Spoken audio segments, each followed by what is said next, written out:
Yeah, see, nah. I don't know what I'm doing for this intro.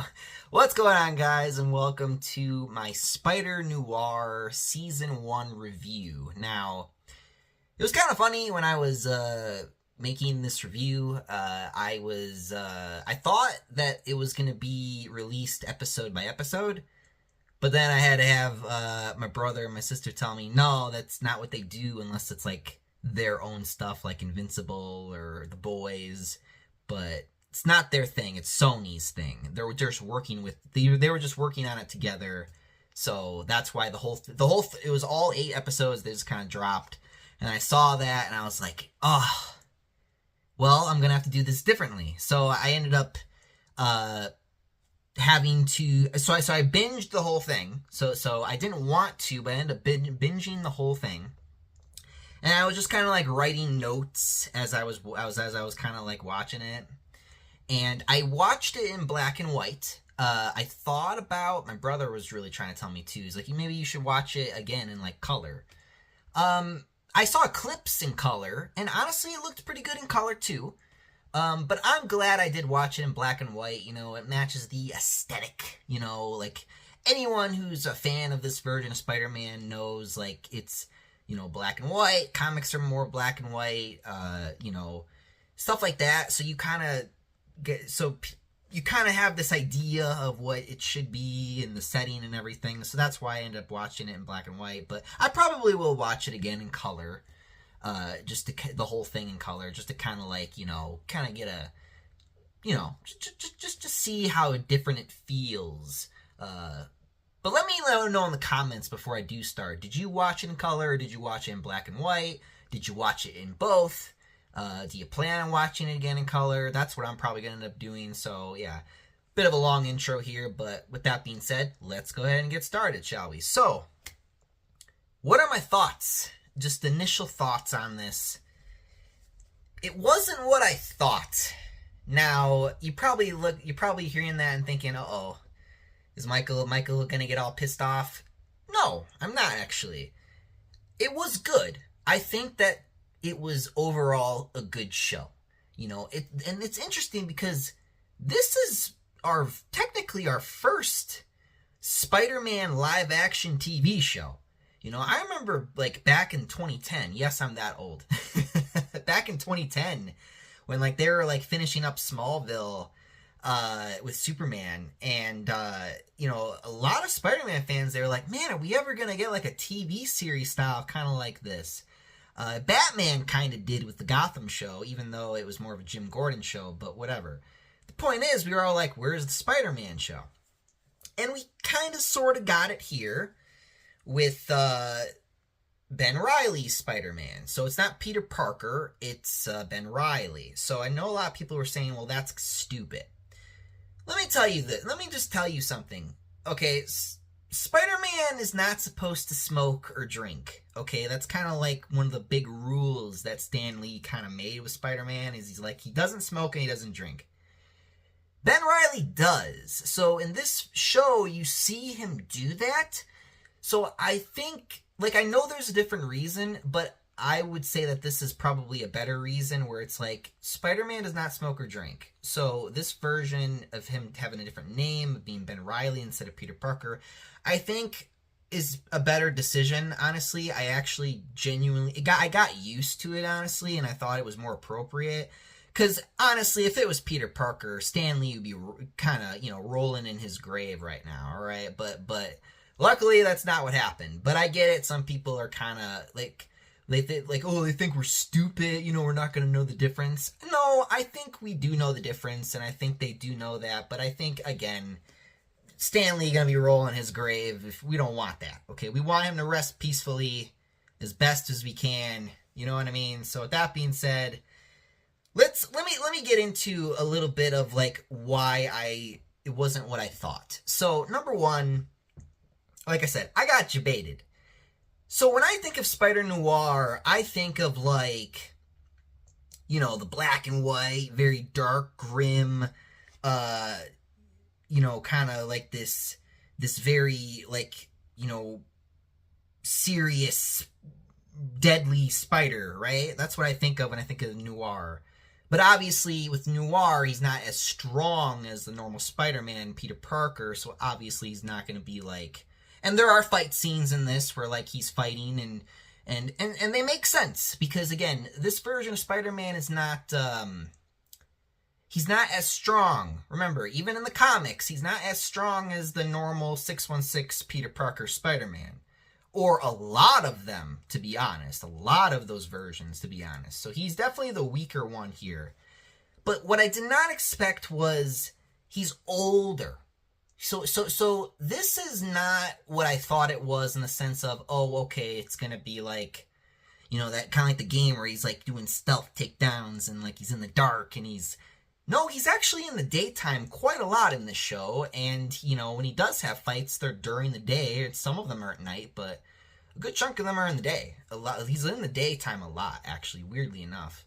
But he's old. This is not about, like, some more, about, like, the dark grimness. It's more about this older Spider-Man who basically kind of retired, essentially, so it's kind of like this comeback story, essentially, kind of, sort of, and it works. It's good for what it is. It works. It's good. So yeah, and like I said, this spider does kill. This is not really a spoiler, because again, anyone who knows anything about Spider-Noir knows that, you know, he does kill people. He will shoot a guy. Even though he doesn't really shoot anyone in this. Like, he has a gun, but he doesn't really use it. But, you know. But yeah, okay, so he's an older Spider-Man, and he kind of gave up, essentially. He kind of gave up being Spider-Man, essentially. And that's basically the gist of his character. So, you know what I mean? So... But yeah, no, Nick Cage, Ben Reilly, the Spider, instead of Spider-Man, they call him in this. His performance weirdly worked. Like, I remember I watched a clip, but even before I watched the show, I watched a clip, and I looked at my brother, and I said to him, I said, this is weirdly gonna work. Because Nick Cage's style of, like, comedy and the way he portrays, like... Because when I saw the clip, I was like, oh, it's just Nick Cage being Nick Cage. But Nick Cage being Nick Cage weirdly works for Spider-Man. Because he can be very, like, enthusiastic and exciting in the way he says things and the way he's talking about things. And you see that when you're seeing certain clips of him, and it's awesome. It works. It really does work.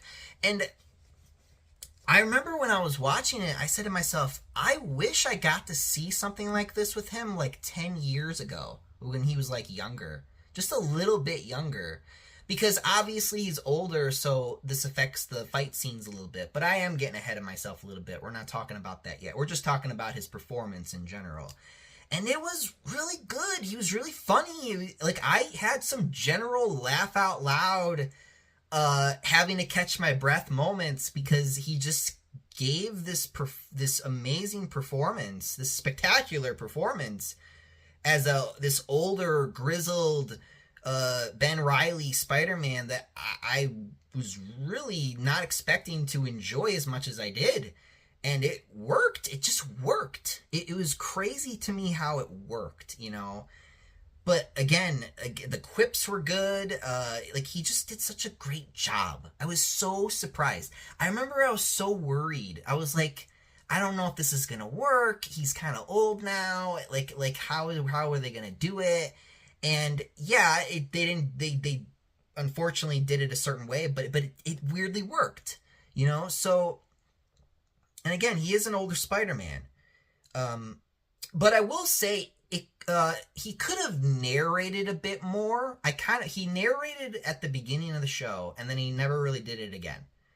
I kind of wish they did, like, narration, where, like, you would kind of, you know, like how in the comics, when you're reading the comics, you got, like, the speech bubbles, so you kind of, like, know what the character's thinking and stuff.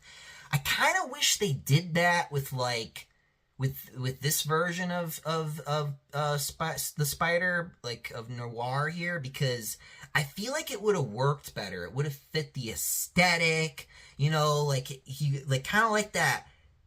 I don't know if you guys have ever played Max Payne before. That kind of like that old grizzled detective guy who's like narrating and being poetic about it. I feel like that really would have worked here too. I feel like it would have been a huge benefit to do something like that here, and it would have fit so perfectly, because sometimes I'm like, when I'm watching him, I'm like, I don't really know what he's thinking all the time. I don't really know what's going through his head, and there were just moments where I was like, I just don't see what certain characters are seeing. You kind of, unfortunately, have to take what certain characters are saying at face value, which is kind of frustrating. I kind of wish it wasn't like that, but, it is what it is. But yeah, no, I enjoyed his performance a lot more than I thought I would, and I'm very, very happy, overall with this, so... But let's move on to the rest of the cast here, shall we? Let's talk about Lamorne Morris, who played Robbie Robertson. And look, honestly, I'm just glad we finally got to see Robbie in live action on the big screen again, or screen in general, because man, I was watching, I was like, man, I'm so glad to see Robbie again, man. We haven't really seen Robbie since, like, the Raimi series, or, like, the older cartoon shows. You know what I mean? Like, you want to talk about, like, you get all these, like, I don't want to be all political, but I'm just saying, you get all these people who, like, trying to be all political about things. Oh, we gotta have more diverse characters. Yeah, but Robbie is one of those that, and you just don't ever use him, and it's so cool seeing him here again, like, because he's such a good character. And again, I really like Robbie, man. I've always liked Robbie. He always was that balance with, like, with JJ, hating Spider-Man versus Robbie really liking Spider-Man and sticking up for him and stuff. It was always that balance in the office, you know what I mean? And by the way, there is no JJ in this, sadly, but, but no, when Nick was not on the screen, Robbie was on the screen. So it kind of felt like when Nick was not when Ben Reilly was not on the screen, Robbie Robertson was. So depending on how you feel about that is going to depend on how you kind of feel about the show. I miss Robbie, so I was very glad to see him every time, so I never had a problem every time it switched. So that was cool. It was really balanced and it worked. It was really nice. Again, I don't mind, because and I enjoyed his performance as Robbie Robertson too. He did a really good job. And again, I do miss Robbie in the new stuff that we get, but it is what it is. All right, moving on. Let's talk about Karen Rodriguez as Janet. Now, I wasn't sure about this character at first. She's basically kind of like this rando. She's the secretary for Ben Reilly's detective office place, and but I grew to like her over time, weirdly enough. I honestly didn't think I would. I wasn't sure about her, but over time she won me over, and I liked her over time, and it was really cool. It was really good. I really enjoyed her performance. She was a very, very good supportive role here, which is very rare to see nowadays, because these days you got all these, like, people who write and direct, they're like, no one's a supportive character, and if they are, they have to be a man. They all no, like kind of, you know how it is these days. But no, she was great. I actually weirdly enjoyed her performance, and she really brought a lot of character and it, energy to that, for Ben Reilly and Robbie Robertson to bounce off of in the office. It was good. It was nice. I enjoyed her a lot more than I thought I would. And now we have Lee Jun Lee, which I think I probably mispronounced that Chinese name. So she is essentially Kat Hardy. She is, I want to talk about politics. So she is essentially kind of like the race-swapped version of Felicia Hardy, Black Cat. And, I remember I was watching the show. I was watching it for a few episodes. And I was like, why did they hire her? Because I was watching it and I was like thinking to myself, is it because of the way she walks away? She walks away a lot. And I'm just like, wow, she's moving them hips like crazy. But no, all serious and all jokes aside, maybe it's because of the singing. Maybe like they really needed an actress to sing, because she does sing in this. It's part of the character and stuff like that. And yeah, no, I just wasn't not impressed by her performance.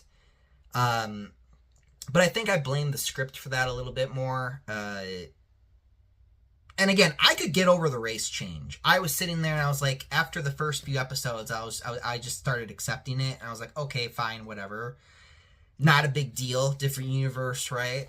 And again, it just frustrated me because it's like, we never even had a proper black cat, which this is not. The noir version was never going to be a proper black cat, but because she doesn't like suit up or anything. The noir version of Black Cat has always been this kind of only Felicia Hardy, only Cat Hardy thing. She's not like no thief or anything like that. So she's just singer at this club essentially. That's it. That's all she really is. But yeah, no. She was just kind of annoying, and she had a lot more time on screen than I thought. I remember I was like, okay, maybe I wouldn't see her that much. No, she's a big part of the plot. She weirdly, unfortunately, is a big part of the plot. And she now, by the way, officially takes the spot for the most toxic female romance in... Because obviously there's a romance with, like, Ben and Ben Reilly and Cat Hardy here. And she officially takes... I remember when people used to say, oh, the Raimi version of MJ is so toxic. This is officially the first the most toxic live action love interest for Spider person I've ever seen in my life. I can't talk about it in the non-spoiler section here, but the most toxic woman ever. Just gonna say that. But yeah, no, it's funny, but it's also annoying at the same time. Let's talk about the villains now. Brandon Gleeson, Silvermane. Now, this was a bold choice. I think this is a bold choice because you don't really see this villain anymore. This was a, very early at the beginning of Spider-Man's career comic villain. And, even before the Kingpin, you know what I mean? Like Kingpin wasn't even a thing for, a long time before they did Silvermane here. So them going all the way back to Silvermane, bold, very, very bold move. And I'm glad they did. I really am. Again, this is a very, very old classic villain right here. And, I think he did all right. I had to get over his accent because the accent, he had a very, very thick, accent. And it's not like what you thought it was. I don't even remember what kind of accent it was. I have no idea. But it was not like what you'd think. You know what I mean? So it took me a while to kind of get used to that. But then after that, then I started to enjoy his character a bit more. But I think he did a great job. But again, it took me a while with that accent. But overall, I enjoyed his performance. Glad to see Silvermane again. That was awesome. All right, Abraham Poplin. Now, this guy, I don't know if he's like the lizard or is like a snake. I don't know what he is. I have no idea what he is. I have no clue. But he was also one of the villains in this. Big black dude, essentially. And he did a good job. I enjoyed his story here. Obviously he talks with Robbie a lot. He's not really a villain, but he's not really a hero either. He's just kind of like, the best way I would describe him is he's just kind of like stuck in a rock and a hard place, if that makes sense. He's just kind of like wrong. It's kind of like the wrong place, wrong time with him, I would say, unfortunately. You know what I mean? That's kind of his character in a nutshell. But it's a nice little story with him and Robbie and you know, not much else I can really say about that without spoiling much, but I enjoyed his performance. I liked his character. He's a cool dude. All right, so Jack Houston, Sandman. Now, we have not seen a Sandman live action since we haven't seen it since Spider-Man 3. So it's been over 10 years. It's been over almost 10 years, or no, has it? Yeah, no, it's been almost 20 years. I was going to say 10 years. No, it's been over almost 20 years since we've had a live action depiction of Sandman here. Or no, I'm wrong because of No Way Home. Because he came back to do that role. But I just meant in like in the sense of like how long it's been since we've had a new guy do the role. You know what I mean? That's what I meant. But I really liked his performance too. I almost feel like we didn't see him enough though. Like he showed up and then he kind of disappeared. He showed back up again. And then he showed back up and he stayed. If that makes sense. That's like the best way I can really describe it. Like he kind of disappeared and then he came back and then he disappeared again and then he came back and he stayed. So kind of wish I got to see a little bit more of him, dare I say, especially with the story and the way it was set up. But yeah, no, I think overall, even with the lack of time, I think he did a good job.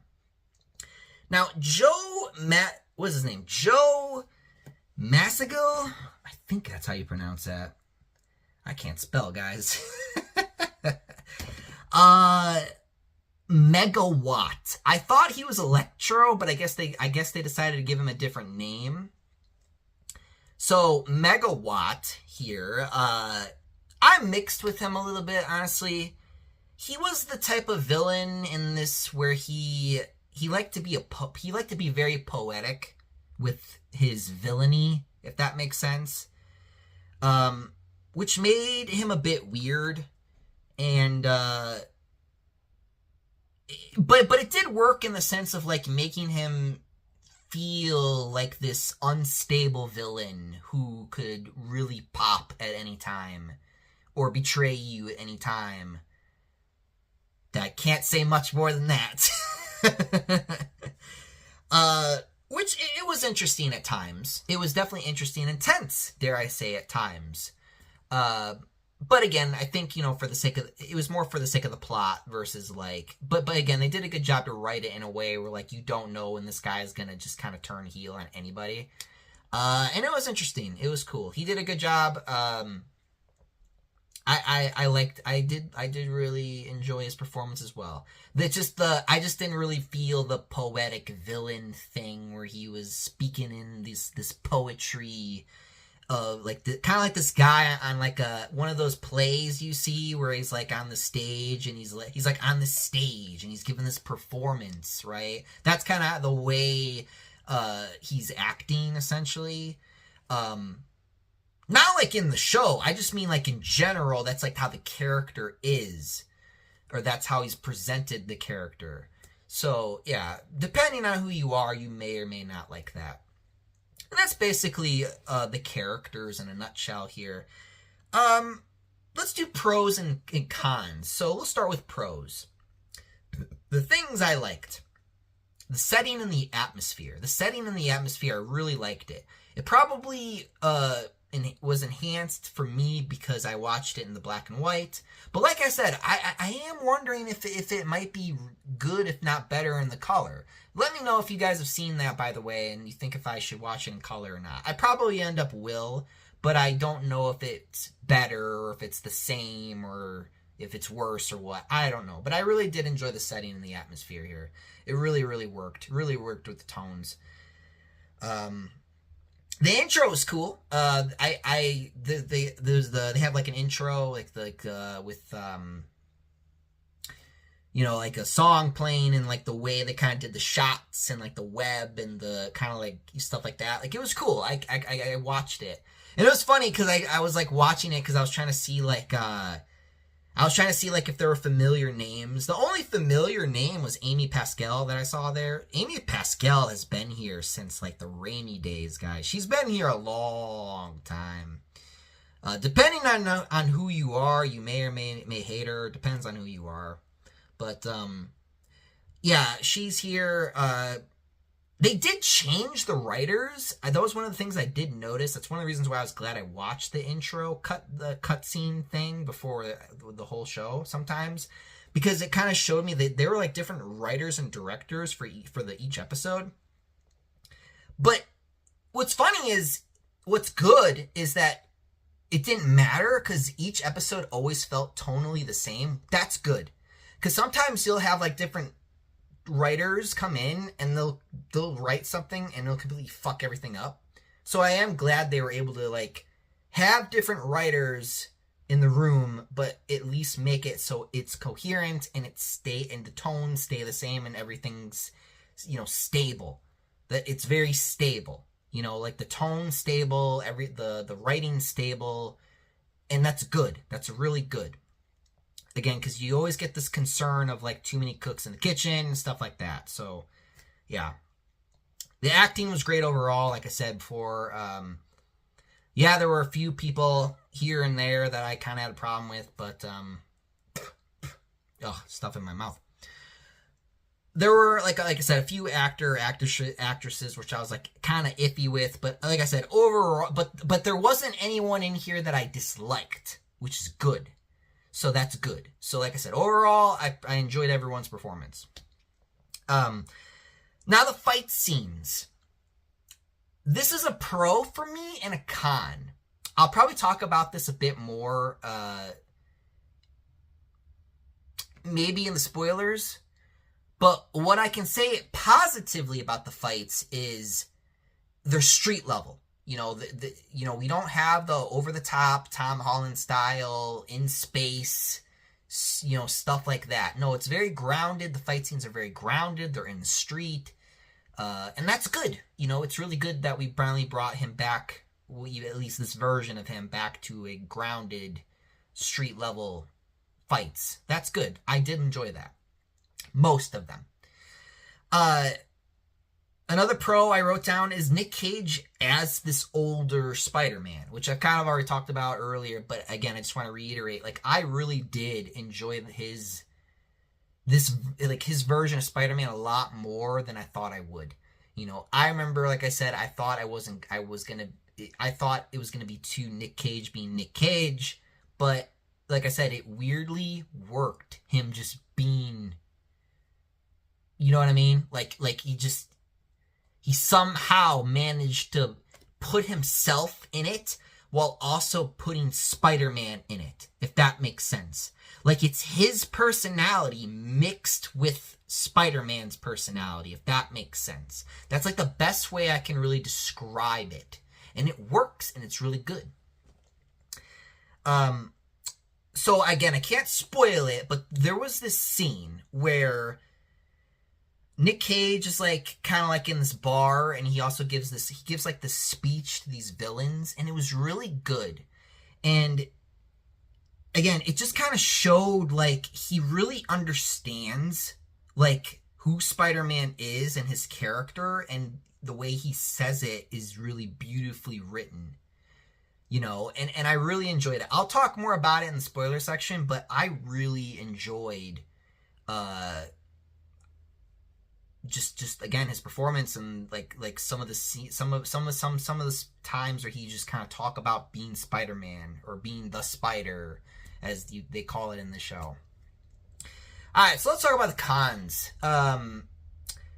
The things I did not like. So Kat Hardy, again, she was incredibly toxic. Incredibly toxic. You want to talk about a toxic female character? She's officially won that for me. 100%. Because, again, I can't talk about it. I can't say it unless we're in the spoiler section. But again, it's just like, ugh. Just ugh. The show felt a bit too slow sometimes.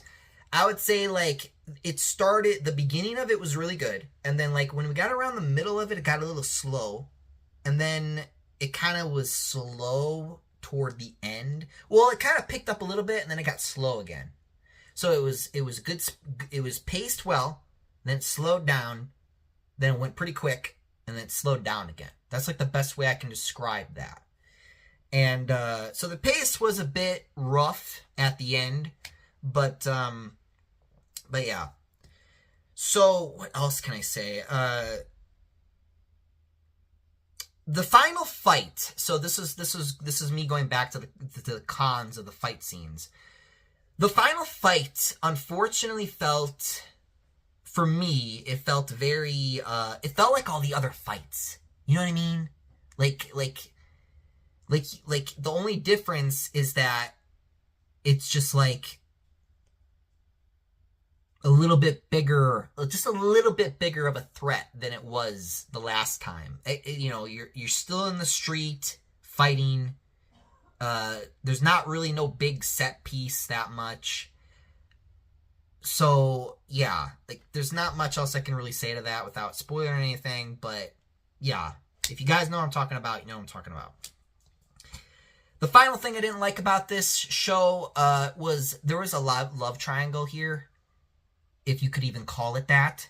I don't know what it was. That's why I said Kyle Hardy is just so toxic in this show. But yeah, no, I'm not gonna keep bullying her here, but, let's just get to my final thoughts before we get to the spoiler section. So Spider-Noir, it's a flawed, but it's also a very good first Spider-Man live action thing that we have, you know, like, for a TV series, you know, like, because again, we've wanted this for a long time, and, you know, before the end of the show, I was thinking about giving it, like, an 8 out of 10. You know, I remember I was sitting there, I was watching it, and I was like, man, this is really good. You know, it's not perfect, but it's like, man, it's really good. It's really doing these things that, like, I kind of would expect or would want from a show like this. But as we got more toward the end of the show, and I remember I was sitting there, I was watching, I was getting kind of frustrated. I looked at my brother, we were watching it together, and I said, if this and this happens, it's gonna be a 7. And unfortunately, that's what happened. And I was like, fuck! So, yeah, unfortunately, it's a 7 out of 10 for me. It is, again, it's a high 7. You know, like, we don't do, like, 7.5, or, we don't do 0.5 or anything like this on the channel. But if I was to do that, it would be like a 7.5, you know. And it's funny because most of the critics have been like 8s out of 10s and stuff like that. Obviously, you know me, the big Spider-Man critic here, so I'm going to be a bit more harsher with it. But that's because that's out of love, might I add. It's not because I'm being mean or anything. It's out of love because, like I said, there's a lot of good stuff here. But there's also some stuff in here that it's like, why did you do that? So, like I said, with that being said, it's 7 out of 10. But yeah, that's the non-spoiler section. So if you have not seen the show yet, or if you are thinking about watching the show, or if you're wondering if I would even recommend this show, I do recommend the show. Even though I gave it a 7, this is still a high recommendation from me to you if you're a Spider-Man fan. I think it's really good. I think there are going to be things in this show that surprise you, and there are probably going to be things in this show that don't surprise you and kind of frustrate you. So, with that being said, we're going to be moving on to the spoiler section. So if you want to be spoiled, go on, get out of here. But if you don't care, or if you've already seen the show and you want me to give you my input on the spoilers, then stick around. Let's talk about it. So, let's just talk about Black Cat. Or Cat Hardy. Let's just get this out of the way. So there's this love triangle between Ben Reilly and Sandman and Cat Hardy. And it's really frustrating because, you know, Mary Jane in the Raimi series never sold Peter out. So there's a scene where, like, she completely sells him out because she's trying, because what she wants is she wants to cure Sandman, because what's happening is they're all basically infected, and the more they use their powers, essentially, the more they get sick. So Cat wants to save Sandman because she loves him. They love each other. And so she goes to this doctor who's been experimenting on them, and that's what kind of made their powers manifest, essentially. And she wants to, like, have her fix them, which is fine, but the problem is she sold Ben out. So now they came to his door, they kidnapped him, he went on this huge fucking acid trip down memory lane and shit. And it was just frustrating, because then you see her again and you're like, you fucking bitch. I hate you. And it's even more fucked up, because they both ride off into the sunset after the spider cures them. And it's just so frustrating. And then it's kind of sad, because then Ben Reilly, the Spider's all alone. He doesn't have anyone. So another one of the things that annoyed me about Cat Hardy, and this is one of the reasons why I ended up giving it a 7 out of 10, is because she's the one who ends up killing Silvermane. And the reason why is because there was this whole, and this is what I mean, that she's a big part of the story. There was this whole, like, thing with her, like, around about halfway in the show, where she is talking about how Silvermane treats her like a doll, and treats her like this doll that he can do whatever he wants with. And I was like, really? Do we really want to bring politics into this shit? So again, it was two big reasons why I was so frustrated with her character. And I was like, really? Do we really want to do this? So again, it was one of the reasons why I got so frustrated with her character. And it wasn't even really her. It was just the writing and the way it was being told and delivered. And again, I don't want to see that shit. Ruby, that's his old girlfriend / wife's name was Ruby. She's like this blonde, so she's kind of like, I guess, the mixture between Gwen and Mary Jane. So he doesn't really have a Gwen or a Mary Jane, because they're both fucking dead, I guess, because they're the same person. Which was sad. And it was weird, because I thought they would go more in depth with that, but they don't. You just kind of see these flashbacks. And this is what I meant by, like, earlier in my review when I was talking about, like, the whole idea of, like, him narrating. Because if he was narrating, I kind of get this idea of, like, how he's thinking and feeling. Because, when you see the flashbacks and you see all these scenes, and then you see him put the suit back on and start doing spider stuff again, it's like, why? What is going through your head? And he never really gives a good reason to anyone else. He does, and that's what I'm saying. I think in, like, a narration, I almost said Mad Max Payne style, where he's just like, talking about it in his head, what he thinks and he's feeling and stuff like that. I think that would have really helped this show here, and it's dare I say, it desperately needed that. And oh God, it was kind of cringe, because so. In this show, Ruby is the one who tells him with great power comes great responsibility. And it's like, okay, is everyone just gonna give him that line? Who's gonna tell him next? God? You know what I mean? Like, everybody's gonna tell him, like, with great power comes great responsibility. And not like himself, like he did in the comics, but whatever. It's beside the point. But, I don't know, man. It was just weird. I do want to talk a little bit more about Nick Cage's origin, because I did not get to really talk about that in the non-spoiler section without spoiling it. Because again, it's some big changes. He was in the war, so he was in World War One, and he finds this, like, lab experiment, essentially. Like he walks in, and all these people are, like, on these hospital beds, and they're, like, all, like, disfigured and they're like turning into like creatures and stuff. And then he finds like this fucking man spider and he bites him.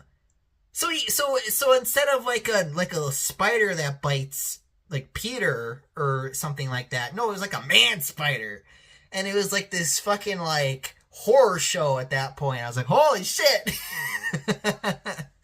So yeah, no, that was weird. But and then they were kind of explaining how he was like learning to have to control these impulses like a spider essentially. And I would say that was very Nick Cage-esque the way he was doing that. But again, it worked. Again, it just weirdly worked. But yeah, man, that was crazy. Fucking man spider biting him. That was nuts. But yeah, no, this spider kills, by the way. He'll kill a motherfucker. I did say this in the non-spoiler section, but he will kill someone. You know, even not like direct. I was surprised he did not just pull out a gun and shoot someone. Instead, he like kind of like I'd call it like Batman, where he indirectly would have the guys kill each other, or he would kill them via like, I don't know, something hit them on the side or something like that, or they shot each other, stuff like that. It was a little weird, but no, he'll kill people. This and Noir does kill people. So I was not surprised by that really. But yeah, I want to talk more about that scene. So there's a scene in the bar. I know we've been going for like 40 minutes, but just bear with me. This is the last thing I'll say, and then we will be done with spoilers, and I will finally wrap this video up. So there's this scene, and I really like this scene, where, before I talk about it, there's this one scene. What was my favorite fight scene? I would say my favorite fight scene probably was like the Spider versus Megawatt, the first time they fought each other. It was awesome. And it was funny because like the Spider shows up and Megawatt's like, it reminded me of Megamind, because like Megamind, where he felt lost because he didn't have like a hero to fight. But when the Spider showed up, he's all excited. He's just like, "Oh, you're here to stop me?" And then he's just like, "No." He's like all excited. He's like a fanboy almost. He's like, "Oh, I can't believe it. The hero is here to stop me." Like he's all like, I thought it was awesome and funny because he's just like all excited about the superhero coming to stop him essentially. And it was really cool. It was really well done. And again, I really liked the fight. The Sandman fight, the first time he fought Sandman, that set piece, it was really cool, man. They're on top of this like tower construction site area, and it was just he wasn't suited up yet, but it was really cool. It was a really cool fight, even though it wasn't that big. It was just a great. I think it's the best set piece in the show. It was the construction fight area scene. Because like I said in the non-spoiler section, there's like the final fight is literally just the Spider versus Sandman and Megawatt. And yeah, there's a couple cool shots and a couple cool things he does. But again, it's another street fight. You're just in the street again. There's not like a big set piece really here. It's just another in the streets fight. And I get it, the budget for this is probably not that big, but it is like, come on. You can give me a little bit better of a set piece than that. You know what I mean? That's why it just felt a little underwhelming, you know, just the set piece. Set pieces are very important, I feel like, to Spider-Man fights. You know, I think that's a very important thing. But whatever, I digress. So the final thing I want to talk about is, because I know I talked your ear off for like 40 minutes. So there's this really good scene where I really love this scene. So Nick Cage is like in this bar and he's drinking, and these assholes come in. They just like robbed like this bank or whatever, and it's like before this bar fight that everyone really likes, and he was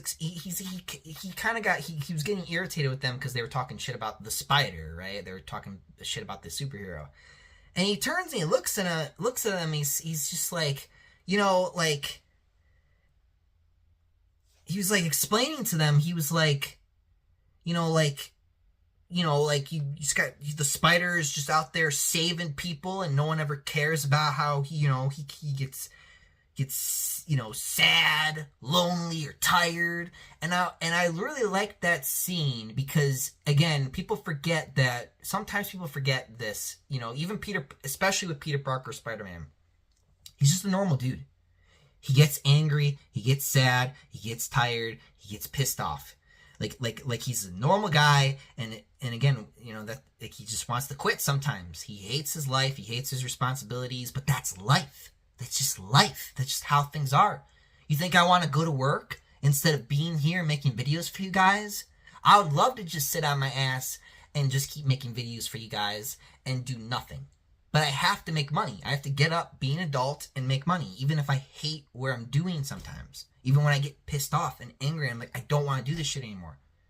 I have those days. We all have those days where it's like, I don't care anymore.